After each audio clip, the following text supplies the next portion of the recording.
میں سید علی رضوی مسجد جعفری گلبرگہ سے تمام عالم اسلام کی خدمت میں یہ پیش کرنا چاہتا ہوں کہ یہ جو حالیہ وسیم رضوی نامی شخص نے جو ایک بیان دیا ہے کہ کورٹ میں کہ قرآن مجید کی 26 آیتیں جو اس نے یہ الزام لگایا ہے کہ ان آیتوں کو داخل کیا گیا ہے، اور اس نے کورٹ سے یہ درخواست کی ہے کہ ان آیتوں کو خارج کیا جائے، تو اس کے سلسلے میں ہم اس سے اظہار براءت کرتے ہیں۔ اور پروردگار عالم خود قرآن مجید میں ارشاد فرماتا ہے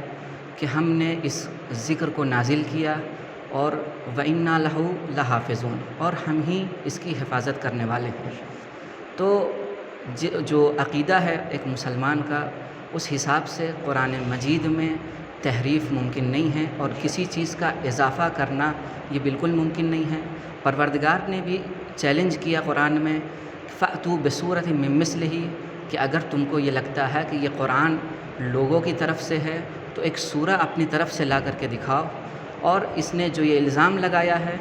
اس کے ذریعے سے یہ نہ فقط شیعت بلکہ اسلام سے خارج ہو گیا، اور ہمارے حساب سے یہ اب ایک مرتد ہے، چونکہ قرآن ضروریات دین میں سے ہے، اور قرآن کی ایک بھی آیت اور ایک بھی حکم کا انکار کرنا گویا در حقیقت پیغمبر کی شان کی توہین ہے، کہ جس کے بارے میں قرآن مجید ارشاد فرما رہا ہے کہ وما ينطق عن الهوى ان هو الا وحی یوحى، کہ پیغمبر اکرم صلی اللہ علیہ وآلہ وسلم یہ ایک چیز بھی، ایک بات بھی اپنے طرف سے نہیں بیان کرتے ہیں، جو بھی بیان کرتے ہیں وہ صرف وحی پروردگار ہے۔ تو اسی وجہ سے ان سب چیزوں کی روشنی میں یہ شخص، یہ جو ملعون شخص ہے، اس سے ہم اظہار براءت کرتے ہیں، اور یہ اعلان کرتے ہیں کہ یہ شیعت نہیں، یہ بلکہ اسلام سے خارج ہے، اور یہ ایک مرتد شخص ہے۔ نہیں، شیعہ مسلک کی طرف سے یہ کہنا ہے کہ بات بالکل واضح ہے، اس کی سپورٹ کی کوئی وجہ ہی نہیں بنتی۔ جس نے قرآن کی ایک آیت کا بھی انکار کر دیا، گویا اس نے در حقیقت رسول کی شان میں گستاخی کی ہے، اور یہ کہا ہے کہ یہ آیت اللہ کی طرف سے نہیں ہے، جبکہ پروردگار قرآن میں کہہ رہا ہے کہ ایک سورہ تم لا کر کے دکھاؤ، ایک آیت تم لا کر کے دکھاؤ اگر تم کو یہ لگتا ہے کہ یہ اللہ کی طرف سے نہیں ہے۔ تو ہمارا موقف بالکل واضح ہے، یہ اس کا تعلق بالکل اسلام سے ہی نہیں ہے، اور یہ مرتد ہے،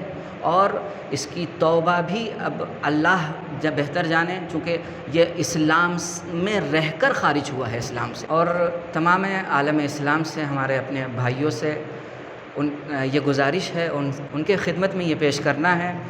کہ اس شخص کا اہل تشیع سے کوئی تعلق نہیں ہے،